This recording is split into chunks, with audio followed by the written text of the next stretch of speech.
Hello friends, welcome to engineering express. आज हमारी series operating system की यूनिट 1 का लेक्चर 5 है। फ्रेंड्स, लास्ट कुछ डेज में मैं लेक्चर अपलोड नहीं कर पाई due to my health issues and I am sorry for that. But don't worry friends, आज से हम फिर से अपनी सीरीज को कंटिन्यू करते हैं लेक्चर 5 के साथ। फ्रेंड्स, जैसे कि आप सबको पता है, हमने हमारे प्रीवियस लेक्चर्स में यूनिट 1 इंट्रोडक्शन में डिस्कस किया था ऑपरेटिंग सिस्टम क्या होता है एंड इट्स फंक्शंस को हमने बहुत अच्छे से समझा था। देन हमने समझा था classifications of operating system, batch, interactive, time sharing, real time system, multi processor system, multi-user system, multi-process systems, and multi-threaded system, and एक एडिशनल भी था multi-programming system। आज के इस लेक्चर में हम डिस्कस करेंगे structure of operating system, simple and layer. Then हम समझेंगे कि शेल क्या होता है, what is shell, what is kernel, and then operation of kernel. So friends, आप सब आई होप कॉपी और पेन लेके रेडी हैं आज के लेक्चर के लिए। आप प्लीज कॉपी और पेन लेकर बैठ जाएं ताकि लेक्चर के टाइम पे आपको जो भी चीजें इंपॉर्टेंट लगें आप उन्हें नोट डाउन करते चलें, ताकि एग्जाम टाइम में आपको बहुत हेल्प हो अपने उन नोट्स से रिवीजन करते हुए। So friends, let's start. मैं पूरी कोशिश करूंगी कि आपको इस तरीके से समझाऊं कि आपको बिल्कुल भी प्रॉब्लम ना आए एग्जाम टाइम में। आज का पहला टॉपिक है हमारा स्ट्रक्चर ऑफ ऑपरेटिंग सिस्टम। हमने डिस्कस किया था कि ऑपरेटिंग सिस्टम क्या होता है हमारे प्रीवियस लेक्चर्स में। आज हम समझेंगे कि हमारे ऑपरेटिंग सिस्टम के कितने टाइप के स्ट्रक्चर्स होते हैं। तो पहला है हमारा simple structure, layered structure, then monolithic kernel structure, micro kernel structure and modular structure. तो हमारे ऑपरेटिंग सिस्टम के 5 टाइप के स्ट्रक्चर्स होते हैं। तो हम पहले से स्टार्ट करते हैं। Simple structure of operating system. अब हम समझेंगे कि हमारा ऑपरेटिंग सिस्टम का सिंपल स्ट्रक्चर कैसा होता है। Simple structure of operating system do not have well defined structure. जो हमारा सिंपल स्ट्रक्चर होता है वो बिल्कुल भी वेल डिफाइंड नहीं होता, वो बहुत कंफ्यूजिंग सा होता है। These are small, simple and limited system। Small से हमारा मतलब ये है कि जैसा कि हमें पता है ऑपरेटिंग सिस्टम एक टाइप का प्रोग्राम होता है, एक टाइप का सॉफ्टवेयर है। तो स्मॉल से मतलब होता है उसके कोड से। जब हम कोई प्रोग्राम लिखते हैं तो जितनी कम जिसकी मतलब बहुत कम प्रोग्रामिंग लाइंस हैं, कोड लाइंस हैं, तो उससे मतलब होता है हमारा स्मॉल। ये बिल्कुल सिंपल स्ट्रक्चर है, बिल्कुल भी कॉम्प्लेक्स नहीं है, बहुत इजी है समझना।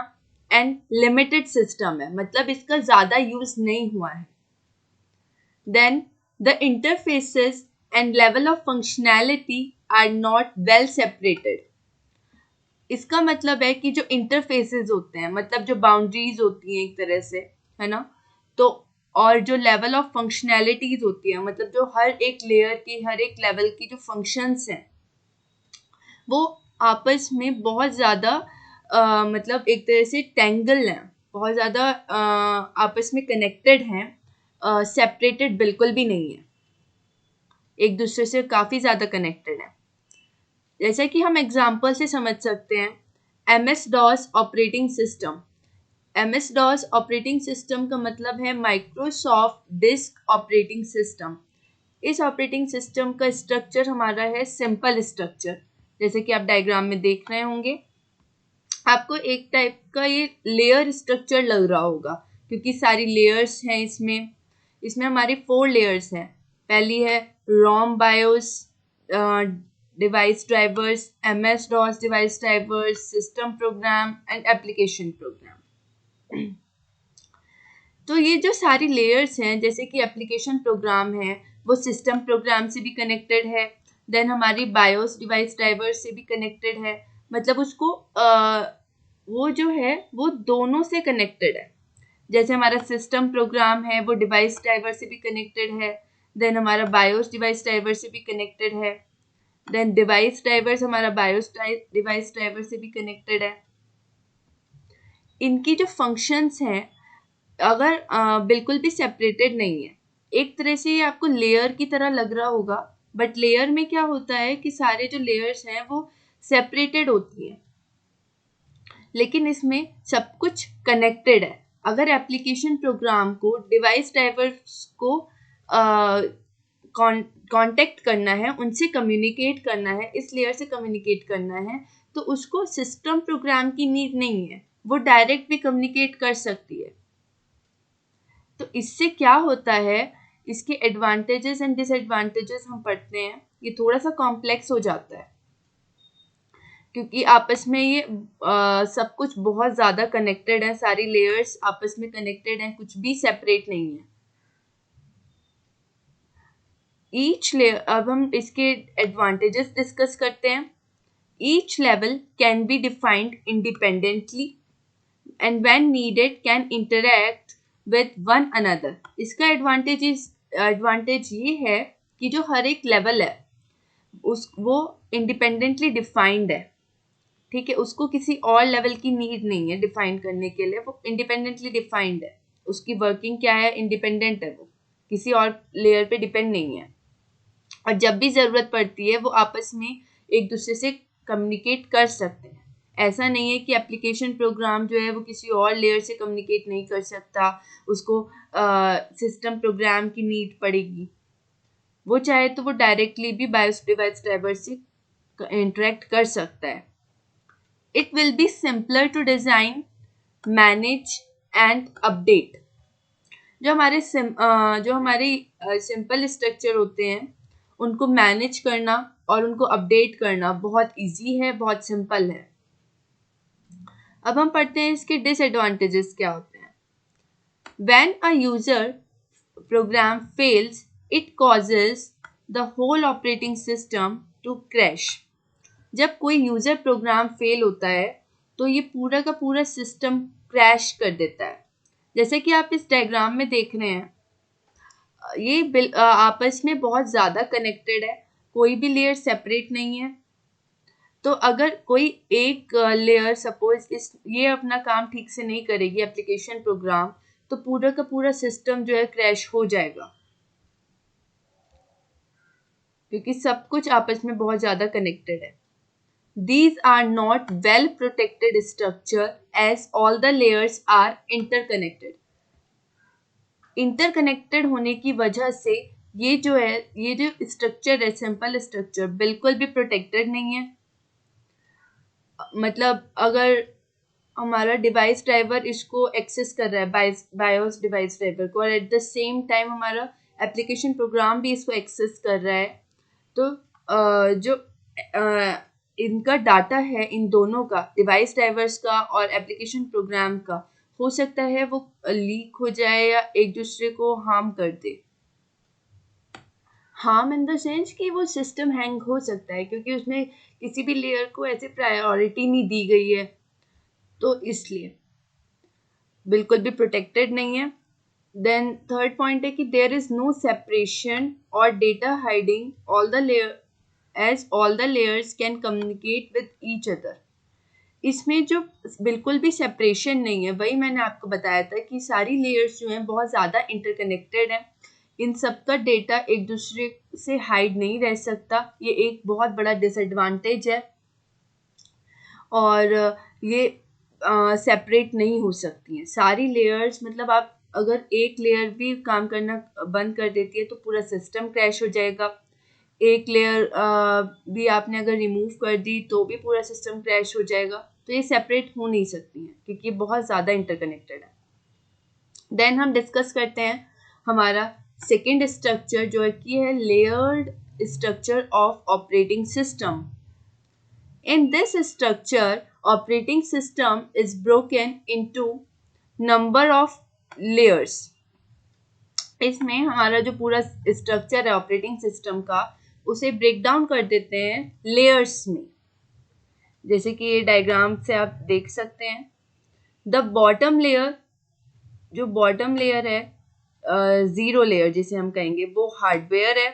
And then the top most layer जिसे हम लेयर एन कहेंगे, वो हमारा यूजर इंटरफेस है। जैसा कि आप इस डायग्राम में देख रहे हैं, लेयर 0 हमारा है हार्डवेयर एंड लेयर एन है हमारी user interface. These layers are designed in a way that each layer uses the function of lower level layers only. For example, अगर लेयर 1 को यूज़ करना है, जो लेयर 1 है वो लेयर 0 के फंक्शंस को ही यूज़ कर सकती है। अगर उसको अपना वर्क कंप्लीट करना है तो वो जो है लेयर 1 के फंक्शंस को ही यूज़ कर सकती है। इस तरीके से सारी लेयर्स डिज़ाइन की गई हैं कि वो अपने से लोअर लेवल के फंक्शंस को यूज़ करके अपना जो वर्क है वो कंप्लीट करेंगी। जैसे कि कोई लेयर है, अगर वो यूज़ करेगी अपने से नीचे वाली लेयर को और उसको यूज़ करेगी उसकी ऊपर वाली लेयर।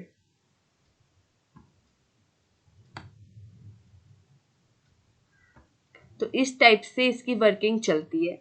जैसे कि एग्जाम्पल है हमारा यूनिक्स ऑपरेटिंग सिस्टम, ये डायग्राम है हमारा।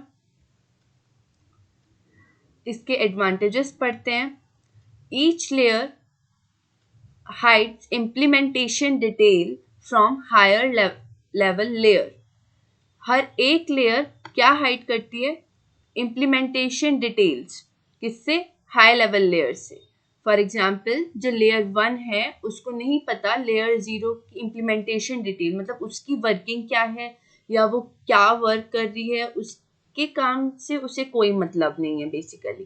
ठीक है, वो बस उसके कुछ फंक्शंस यूज करेगी और अपना वर्क कंप्लीट करेगी। वो खुद क्या वर्क कर रही है लेयर 0, उससे उसे कोई लेना देना नहीं। Layer structure provides modularity. जो लेयर स्ट्रक्चर है वो मॉड्यूलैरिटी प्रोवाइड कर रही है। मॉड्यूलैरिटी के साथ क्या हो रहा है कि with modularity layers are selected such that each layer uses the functions and services of only lower level layers। मतलब मॉड्यूलैरिटी का क्या मतलब है यहाँ पे? मॉड्यूलैरिटी से हमारा मतलब है कि इस तरीके से लेयर्स डिजाइन की गई हैं, इस तरीके से लेयर्स को सेलेक्ट किया गया है कि वो अपने से नीचे वाली लेयर के ही फंक्शंस और सर्विसेज को यूज कर सकती है। देन इस वाले स्ट्रक्चर में हमारी डीबगिंग बहुत इजी हो जाती है। Debugging is easier as lower level layers are debugged and then the layers are checked. For example, आपने चेक किया कि लेयर 1 जब आप इम्प्लीमेंट कर रहे थे उसकी वर्किंग को, तो आपने उसको चेक किया, तो सपोज उसमें कोई एरर है, तो आपको ये ऑलरेडी पता है कि जो लेयर 0 है उसके नीचे जो लेयर है वो ऑलरेडी डिबग्ड हो चुकी है, उसका फंक्शन खत्म हो चुका है, मतलब उसको ऑलरेडी चेक किया जा चुका है, तभी हम लेयर 1 पे पहुंचे हैं। तो अगर एरर लेयर 1 पे है तो मतलब वो उसी लेयर पे एरर है। ऐसा नहीं है कि हम सारी लेयर्स को नीचे चेक करेंगे।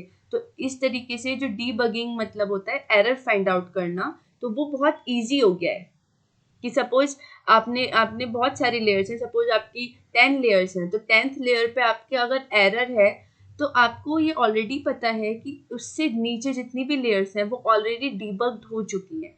ठीक है, तो मतलब जो एरर है वो उसी लेयर पे है, ऐसा नहीं आपको नीचे सारी लेयर्स चेक करनी पड़ेंगी। इट सपोर्ट्स पोर्टेबिलिटी, मतलब लेयर्स को रिमूव करना, बीच में से लेयर आप कोई, ये बहुत ज़्यादा फ्लेक्सिबिलिटी आपको प्रोवाइड करता है ये स्ट्रक्चर। आप कोई भी लेयर को रिमूव कर सकते हो इजीली। आप कोई भी लेयर को उठाकर कहीं से भी आप मतलब थोड़ा एडजस्ट कर सकते हो। तो पोर्टेबिलिटी ये प्रोवाइड करता है ये स्ट्रक्चर। देन हमारा आता है disadvantages. More layers means risk for a system breakdown. अगर बहुत ज़्यादा लेयर्स हैं तो सिस्टम ब्रेकडाउन के चांसेस बहुत ज़्यादा बढ़ जाते हैं। स्लो ऑपरेशन, आपको एक एक लेयर को आपको चेक करते हुए चलना है। एक एक लेयर जब जब जीरो लेयर अपना वर्क कंप्लीट करेगी तभी लेयर 1 अपना वर्क करेगी, देन तभी हमारा लेयर 2 पे जाएगा। तो ये बहुत ज़्यादा स्लो ऑपरेशन है, मतलब एक एक लेयर जब कंप्लीट होगी तब जाके लास्ट लेयर अपना वर्क कर पाएगा, इस टाइप से। And then it takes careful planning for designing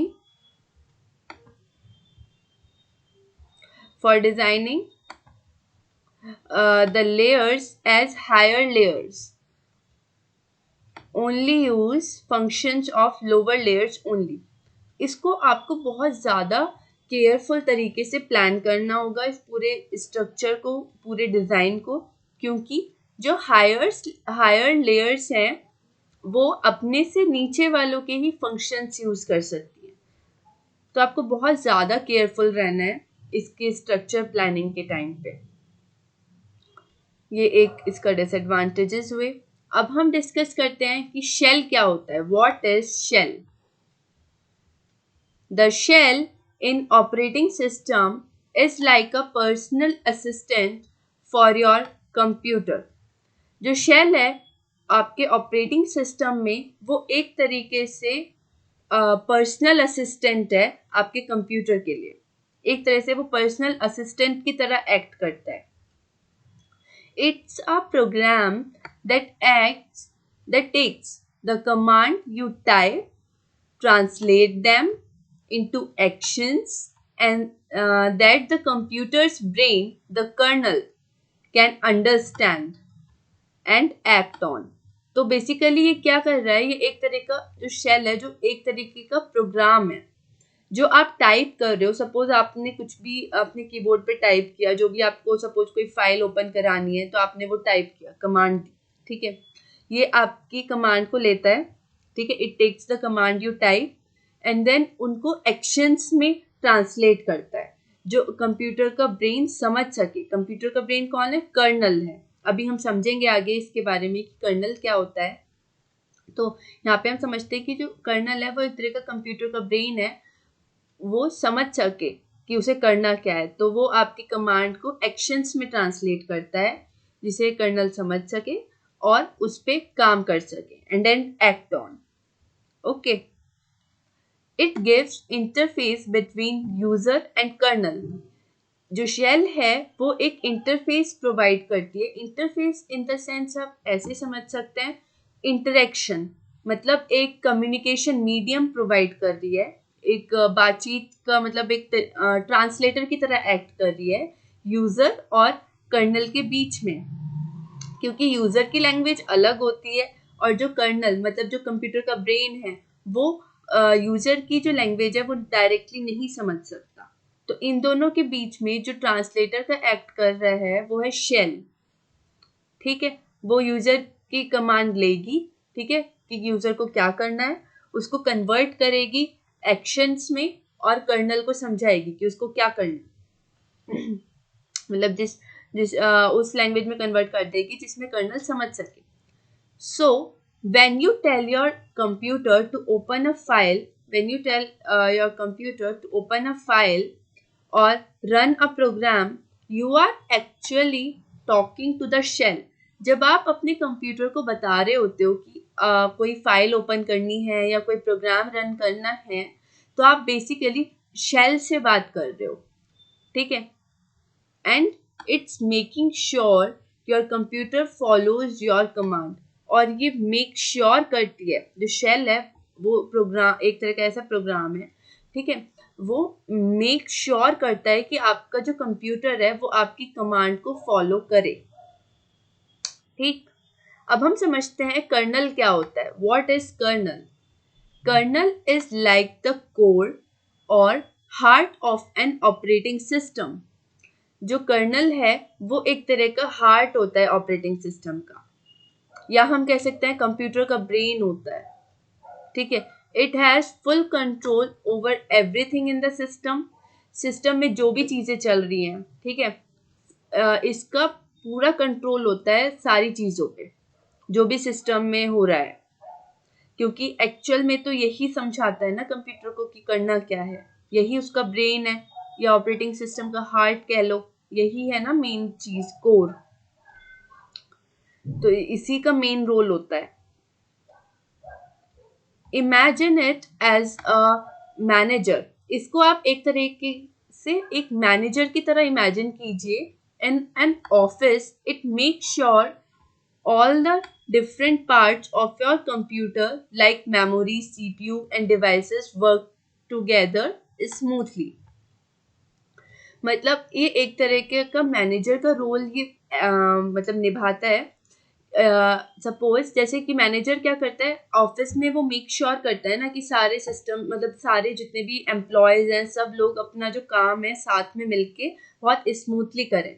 तो उसी तरीके से ये भी मेक श्योर करता है कि जो भी डिफरेंट पार्ट्स हैं कंप्यूटर के, लाइक मेमोरी है, सीपीयू है, और जो भी डिवाइसेस उससे कनेक्टेड हैं, इनपुट आउटपुट डिवाइसेस, वो सब आपस में अपना काम बहुत स्मूथली करें। तो ये मेक श्योर करता है। तो एक तरह का ये मैनेजर का रोल जो है वो वहां पर निभा रहा है। Each operations of hardware and software is managed by the kernel. हर एक ऑपरेशन, जो भी हार्डवेयर का ऑपरेशन है या जो भी सॉफ्टवेयर का ऑपरेशन है, हर एक ऑपरेशन किसके थ्रू मैनेज हो रहा है? कर्नल के थ्रू। कौन मैनेज कर रहा है? कर्नल कर रहा है। It acts as the bridge. ये एक ब्रिज की तरह एक्ट कर रहा है between applications and data processing done at the hardware level.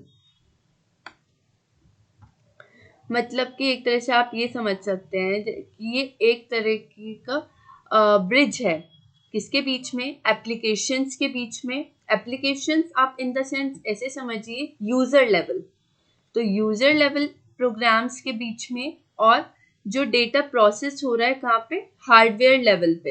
Hardware level मतलब सीपीयू है, डिवाइसेस है, जो चीजें प्रोसेस हो रही हैं, जो डेटा प्रोसेस हो रहा है उस लेवल पे, उन दोनों के बीच में ये एक ब्रिज का काम कर रहा है।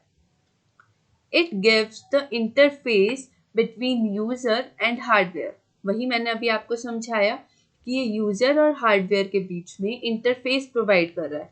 इंटरफेस क्या होता है? अभी हमने समझा था कि इसको हम एक तरह से बोल सकते हैं ट्रांसलेटर। जो कर्नल है वो ट्रांसलेटर है किसके बीच में? यूजर और हार्डवेयर के बीच में। It is the part of operating system that interact with hardware। ये हमारा ऑपरेटिंग सिस्टम का पार्ट है जो हार्डवेयर से इंटरेक्ट करता है, उससे बातचीत करता है हार्डवेयर से। जैसे कि आप इस डायग्राम के थ्रू भी समझ सकते हैं। जो कर्नल है वो डिसाइड करता है, मतलब जितने भी हमारे डेटा है जो हमारा यूजर लेवल पे होता है, ठीक है, यूजर ने सपोज कोई डेटा आपको सेंड करा, तो जो कर्नल है वो डिसाइड करेगा कि उस डेटा को सीपीयू में जाना है, मेमोरी में जाना है, या डिवाइसेस के थ्रू उसको यूज करना है। ठीक है, वो इंटरेक्ट करता है, वो बीच में डिसाइडिंग फैक्टर है। Now let's discuss the operations performed by kernel. पहला है हमारा प्रोसेस मैनेजमेंट। जो हमारा कर्नल है वो एक तरह से कंडक्टर की तरह एक्ट करता है।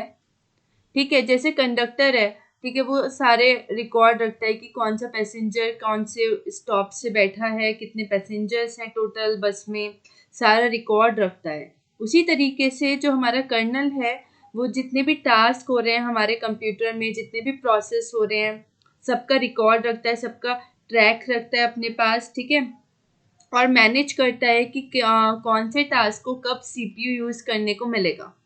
सारे प्रोसेसेस वगैरह मैनेज करता है। सेकंड है हमारा मेमोरी मैनेजमेंट लाइक अ लाइब्रेरियन। जो हमारा कर्नल है वो एक तरीके से लाइब्रेरियन की तरह एक्ट करता है। ठीक है, जैसे लाइब्रेरियन होता है वो ऑर्गेनाइज करते हैं सारे बुक्स को। ठीक है, लाइब्रेरी में सारी बुक्स कहाँ पर कौन सी बुक है सारा कुछ वो ऑर्गेनाइज करते हैं। इसी तरीके से जो कर्नल है वो मेमोरी को ऑर्गेनाइज करता है कंप्यूटर में। मतलब कौन सा डेटा कहाँ पे स्टोर होगा मेमोरी में सारा कुछ कौन डिसाइड करता है? कर्नल। ताकि जो सारा डेटा है वो अच्छे से स्टोर हो जाए और कैसे उसे रिट्रीव करें सारा कुछ डिसाइड करता है हमारा कर्नल, ताकि जो प्रोग्राम है वो स्मूथली रन कर सके हमारे कंप्यूटर में। देन हमारा आता है थर्ड ऑपरेशन, डिवाइस मैनेजमेंट। ठीक है, जो हमारा कर्नल है वो एक तरीके से ट्रांसलेटर की तरह एक्ट करता है कंप्यूटर हार्डवेयर और सॉफ्टवेयर के बीच में, बिटवीन यूजर एंड हार्डवेयर। जो हमारा कर्नल है वो एक तरह से ट्रांसलेटर की तरह एक्ट करता है। जब भी यूज़र या जब भी हम कह सकते हैं कोई एप्लीकेशन को कोई ऑपरेशन परफॉर्म करना है, जब भी यूज़र को कोई ऑपरेशन परफॉर्म करना है, जैसे कि कोई डॉक्यूमेंट को प्रिंट करना है, ठीक है, तो वो क्या करेगा? वो रिक्वेस्ट सेंड करेगा कर्नल को। Now kernel translate this request. अब कर्नल क्या करेगा? कर्नल उसकी रिक्वेस्ट को ट्रांसलेट करेगा into a set of commands, एक ऐसे सेट ऑफ कमांड में जो प्रिंटर समझ सकता है। ठीक है, अब प्रिंटर को समझ आ गया कि उसको क्या करना है। Now printer will execute the command and perform the operation of printing the document. तो इस तरीके से जो हमारा कर्नल है वो सारे डिवाइसेस को मैनेज करता है। ठीक है, उनके लिए एक ट्रांसलेटर की तरह एक्ट करता है। नाउ नेक्स्ट इज कि जो हमारा कर्नल है वो इंटरप्ट हैंडलिंग भी करता है। जैसे कि कोई बिजी रेस्टोरेंट है, फॉर एग्जांपल आप कंप्यूटर को समझ लीजिए कि कोई बिजी रेस्टोरेंट है और वहाँ पे कर्नल एक मैनेजर की तरह एक्ट करता है। मतलब जैसे बिजी रेस्टोरेंट है, ठीक है, सारे टेबल्स बुक हैं या फिर है ना, सारे टेबल्स बुक हैं, तो कोई कस्टमर आता है who needs that immediate attention, जिसको एकदम से आपके अटेंशन की ज़रूरत है, या फिर उसने पहले से बुकिंग कर रखी थी बट उसकी टेबल आपने किसी और कस्टमर को दे दी, ऐसे कुछ इश्यू हो गया है, तो वहाँ पर सारी चीज़ें कौन मैनेज करेगा? मैनेजर। तो उसी तरीके से जब भी अगर कोई आपके कंप्यूटर में कोई प्रोग्राम जो है वो प्रोसेस हो रहा है ऑलरेडी, बट बीच में आपने माउस प्रेस कर दिया या कोई की प्रेस कर दी या कुछ और आपको एकदम से करना है, तो आपको एकदम से इमीडिएट अटेंशन की नीड है, तो जो कर्नल है वो एक मैनेजर की तरह एक्ट करेगा और वो मेक श्योर करेगा कि जो भी आपको मतलब जिस भी प्रोग्राम को आपको नीड है, आपको एकदम से जो कंप्यूटर है वो आपकी कमांड को सुने और उसे एकदम फॉलो करे। वो सारी चीज़ें मैनेज करेगा। वो बोलेगा कि hold on, let's do this now. मतलब जो प्रोग्राम ऑलरेडी चल रहा था, जो टास्क पे ऑलरेडी काम हो रहा था, उसे वो स्टॉप करके टेम्परली जो काम आप उसे देंगे, है ना, सडनली आप उसे कोई आपने कोई की प्रेस करी तो वो एकदम से आपके एक्शन को रिसीव करेगा, उसको इंटरप्रेट करेगा। तो वो क्या करेगा? वो एकदम से आपकी रिक्वेस्ट को प्रायोरिटाइज करेगा, पहले उसे एड्रेस करेगा, उसके बाद दोबारा से जो प्रोग्राम चल रहा था उसको कंटिन्यू करेगा। ठीक है, इस तरीके से वो एक मैनेजर की तरह एक्ट करता है। नेक्स्ट है हमारा आईओ कम्युनिकेशन। आईओ कम्युनिकेशन मतलब इनपुट आउटपुट कम्युनिकेशन। तो जो हमारा कर्नल है वो एक तरह से पोस्ट ऑफिस है कंप्यूटर के लिए, एक तरह से पोस्ट ऑफिस की तरह एक्ट करता है। ये हैंडल करता है कि जो भी डेटा आ रहा है, जो भी डेटा जा रहा है, कौन से पार्ट से मतलब कौन से हाँ पार्ट से डेटा आ रहा है कंप्यूटर के, सारा कुछ मैनेज करता है, सब कुछ हैंडल करता है हमारा कर्नल। ठीक है, मतलब लाइक सेविंग अ फाइल और डिस्प्लेइंग समथिंग ऑन स्क्रीन, सब कुछ कौन करेगा? कर्नल। सो फ्रेंड्स, आज का लेक्चर हम इतना ही डिस्कस करेंगे। आई होप आपको आज का लेक्चर समझ आया हो। आई होप आपने अपने खुद के शॉर्ट नोट्स बनाए हों हमारे साथ साथ। आप फ्रेंड्स, आपको एग्ज़ाम टाइम में बिल्कुल भी टेंशन नहीं हो रही होगी अगर आप स्टार्टिंग से ही हमारे साथ चीज़ें कंप्लीट करते चलें। बस यही आपको ध्यान रखना है कि आपको कंसिस्टेंसी मेंटेन करके रखनी है। आपको हमारे साथ साथ ही अपने नोट्स बनाते हुए चलना है। सारे टॉपिक्स हमारे साथ साथ कवर करते हुए चलने हैं। आज के लेक्चर के नोट्स आपको टेलीग्राम ग्रुप पे मिल जाएंगे, वो भी फ्री ऑफ कॉस्ट। आप वहाँ से डाउनलोड कर लीजिएगा।